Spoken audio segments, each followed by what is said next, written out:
This yummy. Let's eat. Diba? Simple and easy and quick. Yes. That is my ingredient. I have a beef. I have the frozen na vegetable. Gumamit tayong onion, garlic, and ginger, and bell pepper. Mag-start na tayo guys, mag-slice. Natin gawin guys, mag-slice muna tayo ng onion. I have 1/2 onion guys. I-slice muna natin. Yan. I have the ginger. Sa kasing laki ng thumb ko. Yan. Cut lang natin ganyan. Yan. And then, I have the bell pepper guys. I-cut natin palaki din. Ganyan din. Ganyan lang guys. Napaka-simple lang guys. And this is it. And then, garlic. Mayroon tayong garlic. And then, next natin gawin, I have 700 gram na beef. I-cut na natin into slices. Thin slices, guys. Ganun lang, thin slices. Manipis na manipis. And then, ipapry natin ito quickly.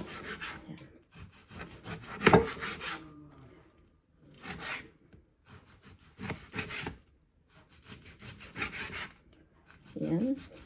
Manipis lang siya. Parang madali siyang maluto. Dahil ito, pag mag-fry kaya, i-quick mo lang guys. Dahil ito ay pag-stick ito na beef.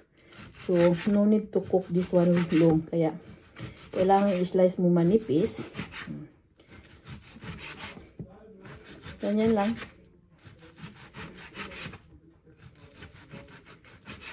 Ay, manipis lang.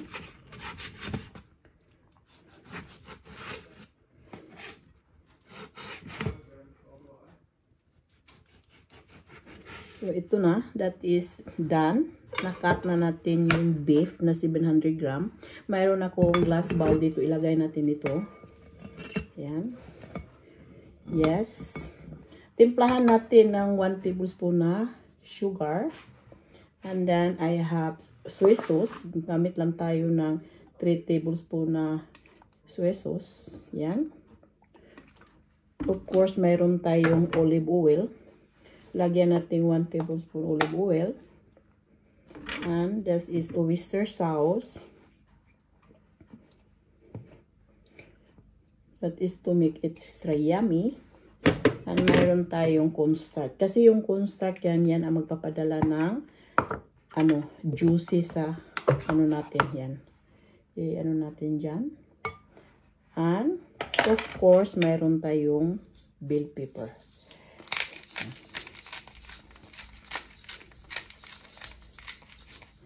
Yan. I-mix na natin ito. Yan.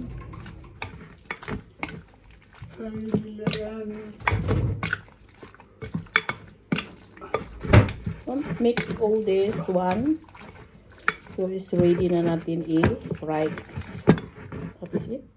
Ready to fry. Yung water dito guys, gagawa tayong gravy sauce kasi gagawa tayo ito na. Lang natin ng cornstarch. I-mix natin cornstarch at mayroon tayong dark sauce. Not much. Para lang siya pakulay. Yan. And then, set aside lang natin ito. At mag-start na tayong magluto. Start na tayo guys. Yung kawali ko ay mainit na. So, medium temperature. Mag-add lang tayong olive oil. Not much. Yan. And then, i-fry natin quickly yung beef natin guys.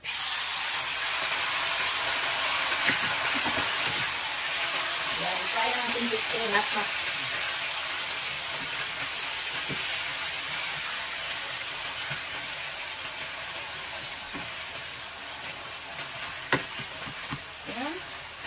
Simple and easy. Madali lang ito guys. Hindi kailangan itong lutuin na matagal dahil ano ito guys, beef stick siya. Slice ko lang siya ng slices para gagawa tayo ng parang chop choy with vegetables. Yung vegetable ko guys is ready to use. Pabili mo yan sa supermarket na ready to use lang. Hindi na kailangan na mag-slice ka pa. Pansin mo na namin kumain na siya. Ganyan lang siya.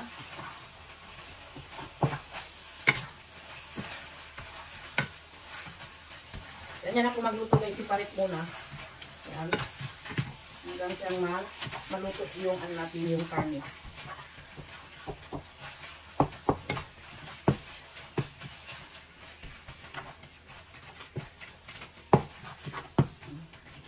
Tuloy lang ang pag-fry hanggang ma-fry siya. Yan, that is it. Yan, ano na siya. Diba? Full temperature siya guys.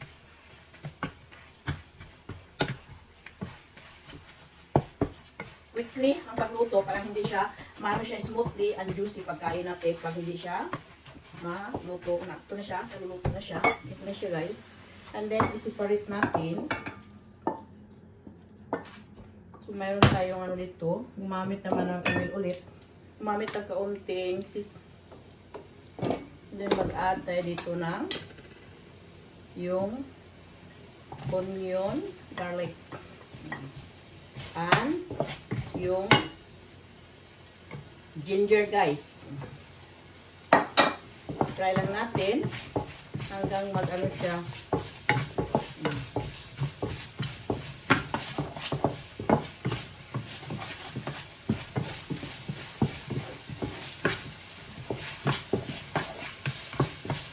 Let's eat to fragrant first yung ano natin, onion.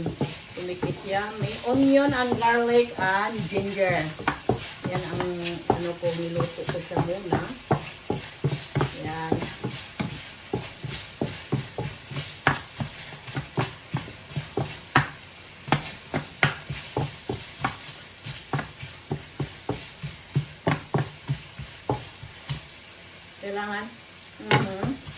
Kailangan i-fry natin kaunti guys yung ano natin, yung yan. Nakalimutan ko siya mauna guys, ibalik natin ito para siyang i-fry ulit, diba? Dapat onion, garlic and ginger ang i-fry muna. Nakalimutan ko siya guys, so okay lang yan, it's okay yan. Yan, diba? Then, balik natin ulit dito.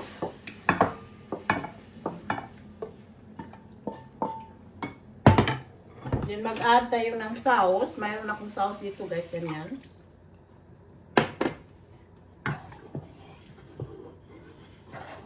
And with soy sauce. Tinasikansya lang guys. And, sis a little bit then, and pepper powder.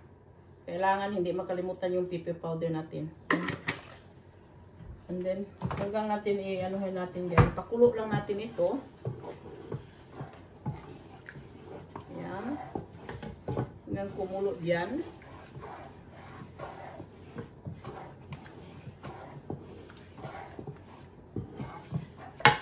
Ano natin yung ano natin yan. Dahil yung ano niya, yung cornstarch na sa ilalim. Kaya hindi siya kailangan siya medyo malapot.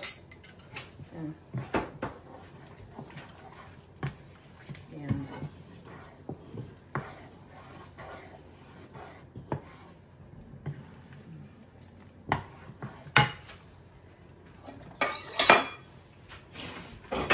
So, mayroon tayong frozen guys. Ilagay natin dito. Yung frozen na vegetable. Ihalo lang natin dito. Yan. So, that is the food for today. Hintayin lang natin siyang maluto. Ayan. Dagdagan natin kaunting tubig. Kumulo na siya guys. Lagyan lang natin ng bell pepper. Yung sauce natin. Ayan. O, diba? Taste yummy na siya guys. Ang next natin gawin, i-additional natin yung beef. I-mix natin ito ulit. So, i-mix natin yung beef sa sauce. So, that is yummy. Napakasarap nito guys, promise. Yummy, yummy. Ito na siya, guys. So, kailangan yung beef, hindi siya na talagang lutong-luto dahil titigas yan, guys. Kailangan quick ang pagluto natin.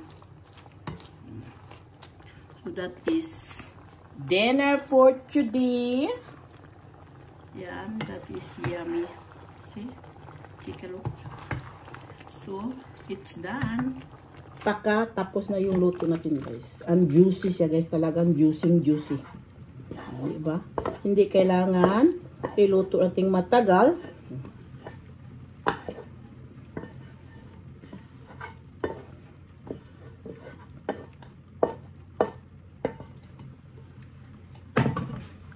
And this is it.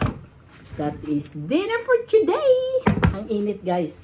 Antikem tayo yung ano natin, yung beef. Napakalambot yung beef natin, guys. Promise. Yan. Kailangan mo i-fry first and then set aside just quickly. Yummy.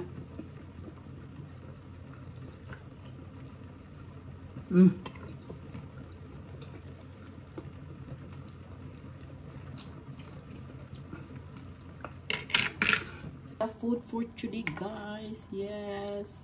This is yummy beef with vegetable, guys. They call sapsoy, guys. Gumawa lang akong sauce.